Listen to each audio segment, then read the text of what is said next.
Praise the lord. ఈ దినము కొరకు సిద్ధపరచబడిన దేవుని వాక్యము కీర్తనల గ్రంథము 37వ కీర్తన 3వ వచనం. యెహోవా యందు నమ్మిక ఉంచి మేలు చేయుము, దేశమందు నివసించి సత్యమును అనుసరించుము. ప్రభునందు ప్రియులారా, ముందుగా మీకు హృదయపూర్వక వందనములు తెలియచేస్తూ ఉన్నాను. దావీదు భక్తుడు కీర్తన వ్రాస్తూ చెడ్డవారి పట్ల ఎలా ఉండాలో, వారి యొక్క విషయంలో మన వ్యవహారం ఎలా నెరపాలో వివరణ ఇస్తూ ఉన్నాడు. 3 వచనాల వరకు ఇలా చెప్తూ దేవుణ్ణి బట్టే ఇదంతా కూడా అలా ఉండండి అని మాట్లాడుతున్నాడు. ఈ లోకం మంచివారితో చెడ్డవారు కలిసి మిళితమైనటువంటి లోకం అండి. అయితే నా ముందు చెడు జరుగుతుంది కదా, నేనెందుకు దాన్ని చూసి వ్యసనపడాలి అనేటువంటి భావన గురించి మాట్లాడుతున్నాడు. చెడు పనులు చేసేవాళ్ళు ఉన్నారండి, మనం కుళ్ళిపోకూడదు. చెడు పనులు చేసేవాళ్ళు చివరికి ఏమైపోతారు?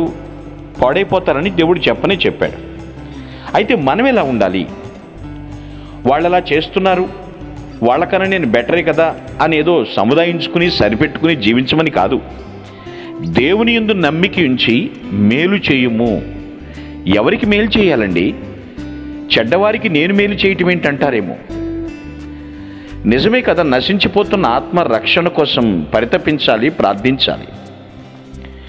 వాళ్ళు నిజంగా మన పట్ల కీడు తలపెట్టినప్పుడు, హాని చేయాలని వారు మన పట్ల కీడు తలపెట్టినప్పుడు, హాని చేయాలని ఎంతగానో మనల్ని వాళ్ళు ఇబ్బంది పెట్టినప్పుడు, మనం ఎప్పటికీ కూడా వారి విషయమై ప్రార్థనలు మానకూడదు. వారిని రక్షించుటకు ఏ విధంగా అయినా సరే మనము వారికి మేలు చేసేటువంటి ప్రార్థన మన జీవితంలోంచి బయటికి రావాలి. దేవుని యందు నమ్మిక ఉంచి మేలు చేయుము.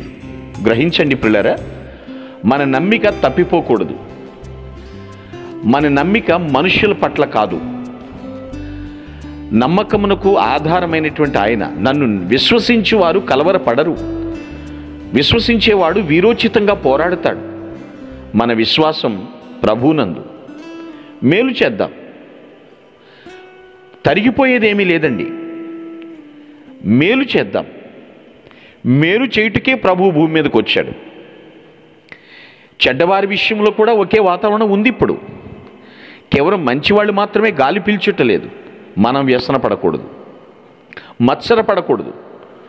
వారు ఏమైపోతారో దేవుడు చూస్తున్నాడు. మన మట్టుకైతే మనం నమ్మిక ఉంచి మేలు చేద్దాం. దేవుని యందు నమ్మిక ఉంచి మేలు చేద్దాం. దేశమందు నివసించి సత్యమును అనుసరించుము. దేవుడు నిన్ను నన్ను ఎక్కడ పెట్టాడో అక్కడ ఉందాం.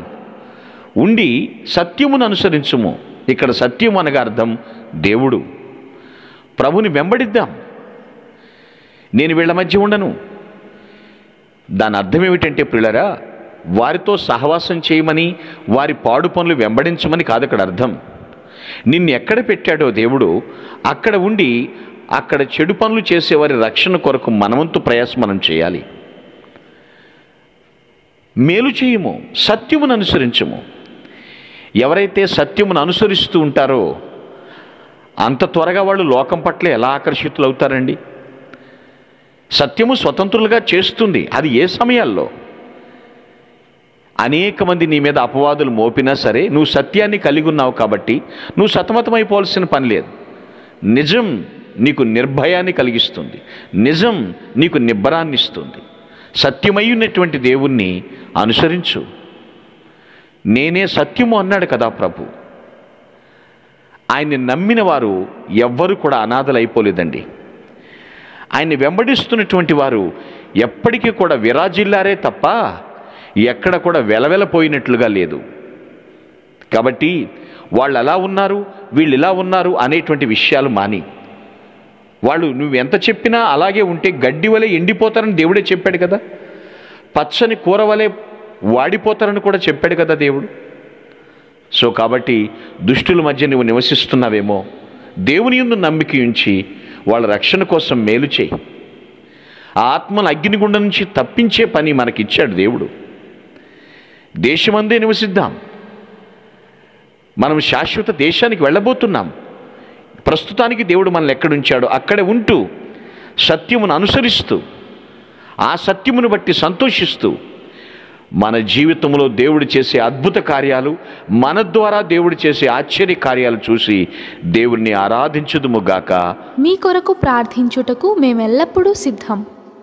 Praise the lord. ప్రభు నామమున మీ అందరికీ వందనములు. ఈ మా సందేశముల ద్వారా మీరు ఆశీర్వదింపబడినట్లయితే మీ తోటి వారికి షేర్ చేసి దేవుని రాజ్య సువార్తలో మీరు కూడా పాలుభాగస్తులు కావాలని ఆశిస్తున్నాం. మొదటిసారిగా ఈ ఛానల్ను చూస్తున్నట్లయితే మా ఛానల్ను సబ్స్క్రైబ్ చేయండి. వీడియోలు నోటిఫికేషన్ రూపంలో పొందుటకు బెల్ బటన్ని ప్రెస్ చేయండి. God bless you.